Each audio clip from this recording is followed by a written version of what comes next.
Marcus adjusted his tie for the third time, staring at his reflection in the foggy window of the upscale restaurant. The rain outside pattered against the glass like tiny accusations, reminding him of the storm he'd braved just to get here. He was a 38-year-old single dad, black, with calloused hands from his day job as a mechanic and nights spent wrestling with bedtime stories for his 6-year-old daughter, Lily. $50, that's all he had in his wallet tonight. It was supposed to cover dinner for two on this blind date, set up by his well-meaning sister who insisted he needed to get back out there after his wife's passing 2 years ago. Cancer had taken her swiftly, leaving him with a gaping hole in his chest and a little girl who still asked for mommy in her sleep. He smoothed down his shirt, a thrift store find that looked decent under the dim lights. The restaurant, La Belle Époque, was fancier than he'd expected. Crystal chandeliers dangling like frozen fireworks, white tablecloths crisp as fresh snow, and waiters gliding around with trays of dishes that probably cost more than his weekly grocery budget. His date, Elena, was due any minute. She'd sounded warm on the phone, a teacher with a laugh that made him smile despite himself. But doubt gnawed at him. What if she saw through his facade? What if the bill came and he couldn't cover it? He'd skipped lunch to save every penny, but $50 in a place like this might not even buy appetizers. Taking a deep breath, Marcus stepped inside, the warmth enveloping him like a hesitant embrace. The maitre d'-eyed him subtly, but led him to a corner table without question. He sat, unfolding the napkin with hands that trembled just a bit. At the next table, a man in a tailored suit sipped wine alone, his phone glowing softly. Marcus didn't notice him at first. Too busy rehearsing small talk in his head. Elena arrived 5 minutes later, her coat dotted with raindrops, her smile bright against the elegant backdrop. She was stunning, curly hair framing a face full of kindness, her dress simple but graceful. "Marcus?" she asked, extending a hand. "That's me," he replied, standing to pull out her chair. His voice was steady, but his heart raced. They exchanged pleasantries, her love for books, his passion for fixing old cars. The conversation flowed easier than he'd feared, laughter punctuating stories of her rowdy students and Lily's latest obsession with dinosaurs. As the waiter approached with menus, Marcus's stomach twisted. The prices leaped off the page, $1.28 for a salad? $45 for pasta? He scanned desperately for something affordable. "How about we share an appetizer?" he suggested lightly, hoping it didn't sound cheap. Elena nodded enthusiastically. "Sounds perfect. I'm not that hungry anyway." But he caught the flicker in her eyes, the polite mask. Was she already regretting this? Unbeknownst to Marcus, the man at the next table, Alexander Voss, CEO of a tech empire worth billions, had been watching. Voss was in his 50s, silver-haired, with sharp eyes that missed nothing. He'd come here to unwind after a brutal board meeting, nursing a glass of Bordeaux. But something about the couple drew him in. The way Marcus fidgeted with his menu, the subtle tension in his shoulders. Voss recognized the look, desperation masked as composure. He'd seen it in his early days, scraping by before his first big break.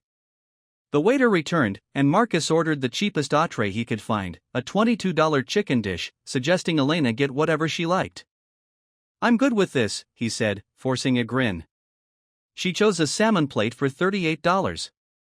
His mental math screamed, with tax and tip, they'd blow past $50 easily. Panic simmered beneath his calm exterior. As they talked, Elena opened up about her divorce, the loneliness that mirrored his own. "It's hard starting over," she admitted, her voice soft. Marcus nodded, sharing a bit about Lily, how she drew pictures of her mom in heaven, how he read her stories until his voice cracked. Elena's eyes glistened. "She sounds amazing. You're doing a great job." For a moment, the money worry faded. This connection felt real, electric.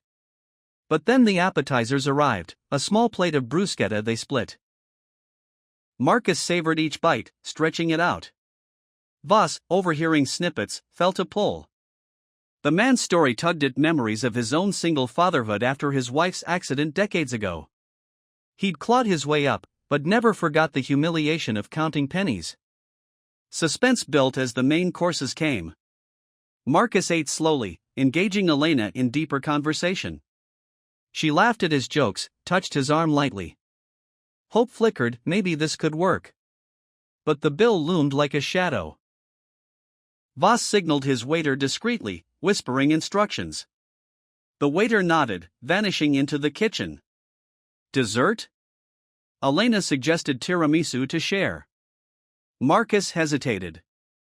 Sure, why not? Inside, he calculated, another $15. His wallet burned in his pocket. As they waited, Marcus excused himself to the restroom, splashing water on his face. Staring in the mirror, he whispered, "You got this." For Lily. But doubt whispered back, what if Elena sees the truth? A broke dad pretending. Returning, he found Elena scrolling her phone, smiling at a photo. My niece, she explained. They bonded over family, the ache of loss binding them. Voss watched, his mind racing. He could intervene, but how? Anonymously? The man's pride was evident. The dessert arrived, rich and indulgent. They fed each other bites, laughter bubbling. Marcus felt alive, the suspense of the evening shifting from dread to anticipation. Could this be the start of something? But then, the waiter brought the bill. Marcus reached for it first, his hand steady despite the knot in his gut. $92. His heart sank. With tip, over $100. He had $50 cash, no card, his head maxed out on Lily's school supplies. Elena reached for her purse. Let's split it. No, I got this, Marcus insisted, voice firm. But how? He could ask for separate checks, but that screamed failure. Suspense thickened the air. Marcus's mind whirled, excuse himself again? Fake a call? His face flushed. At that moment, the waiter returned. Sir, madam, there's been a mistake. Your meal has been comped. Marcus blinked. What? The waiter smiled. Courtesy of the house. Enjoy your evening. Elena's eyes widened. Really? That's incredible. Marcus stared, suspicion creeping in. Was this pity? He glanced around, eyes landing on Voss, who raised his glass subtly before turning away. The CEO had paid the bill anonymously, adding a generous tip. But he wasn't done. As Marcus and Elena stood to leave, Voss approached casually. Excuse me, he said, his voice polished. I couldn't help overhearing. You're a mechanic? Marcus tensed, nodding warily. Yes. Voss extended a card. I own Voss Tech. We're always looking for skilled hands. Give me a call. Elena's jaw dropped. Marcus took the card, stunned. Why? Voss smiled faintly. Because I was you once. Single dad, scraping by. Someone gave me a chance. Pay it forward. Emotion surged in Marcus. Gratitude, relief, a tear pricking his eye. Thank you, he whispered.